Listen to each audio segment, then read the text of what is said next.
So, what is a Bitcoin wallet? It is where your Bitcoin lives. Or is it? Your Bitcoin does not live in your wallet.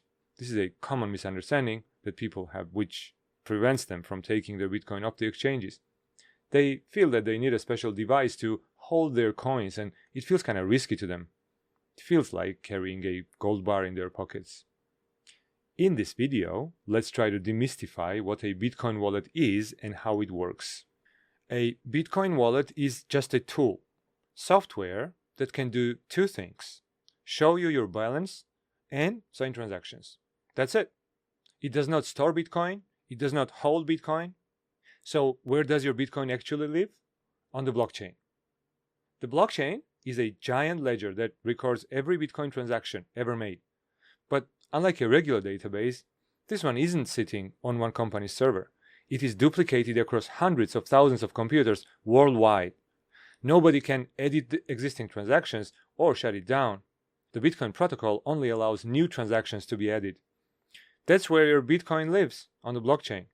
So the wallet just reads the ledger and shows you what belongs to your addresses.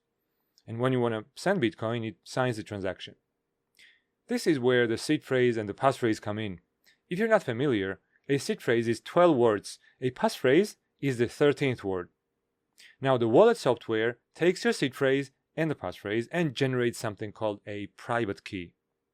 You don't need to manage it. You will probably never even see it. The wallet handles that for you. But the private key is what the wallet actually uses to sign transactions. Seed phrase and the passphrase creates the private key. Private key signs the transactions, and the wallet is the tool that makes it all happen. Now, wallet is honestly a terrible name for what it actually is. When you hear wallet, you think of the thing in your back pocket. You lose that and your cash is gone. A better way to think about it is this. Your Bitcoin wallet is like a banking app on your phone. The app doesn't hold your money, the bank does. If your phone breaks, your money is still at the bank. You just download the app on a new phone and log in. With Bitcoin, it's the same idea, except there's no bank. The blockchain is the ledger that tracks who owns what, and your wallet is the app that lets you interact with it. Your login is the seed phrase plus the passphrase, and nobody can reset it for you. There is no forgot password button, no customer support to call. This sounds terrifying, honestly, until you realize that it also means nobody can freeze your account or tell you what to do with your own money. So if your phone breaks, your laptop dies, your hardware wallet gets run over by a car, your Bitcoin is still right there on the blockchain. You get a new wallet, enter your seed phrase, and everything comes back, because the Bitcoin was never in the device.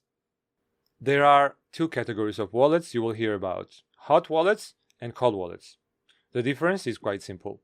Is the device connected to the internet or not? A hot wallet is any wallet on a device that is online. Your phone, your laptop. If you install a Bitcoin wallet app on it, that's a hot wallet. It's convenient. You open the app, you send Bitcoin, done. But because the device is online, it is exposed. Malware, phishing, someone getting remote access to your computer. These are real risks when your private key sits on an internet-connected device. A cold wallet, on the other hand, is the opposite. Your seed phrase never touches the internet. The most common form of a cold wallet is a hardware wallet, a small, dedicated device that stores your key offline and only signs transactions when you physically press a button on it. It has one job, and it does it rather well. Think of it this way. A hot wallet is like cash in your pocket for coffee.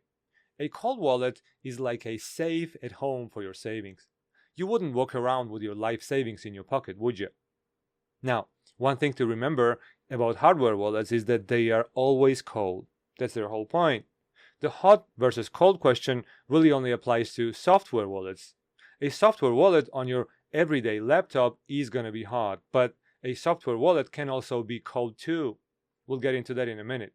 For small amounts you move around frequently, a hot wallet is fine. For anything you're serious about holding long term, cold storage is a must. Now, people sometimes confuse hot versus cold with software versus hardware. They overlap, but they're not the same thing. A software wallet is an app. You install it on your computer or phone and it manages your seed phrase. Sparrow Wallet or Electrum are examples of a software wallet that can run on your desktop. As I've already mentioned, software wallets can actually be hot or cold depending on the setup. If your computer is online and your seed phrase is on it, it is going to be hot.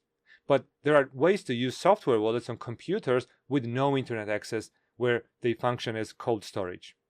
A hardware wallet is a physical device, something like a cold card, a Trezor, or a Blockstream Jade. Its entire job is to keep your seed phrase offline. When you want to make a transaction, your software wallet prepares it, sends it to the hardware wallet signs it without ever exposing the seed phrase, and sends it back. The key never leaves the device.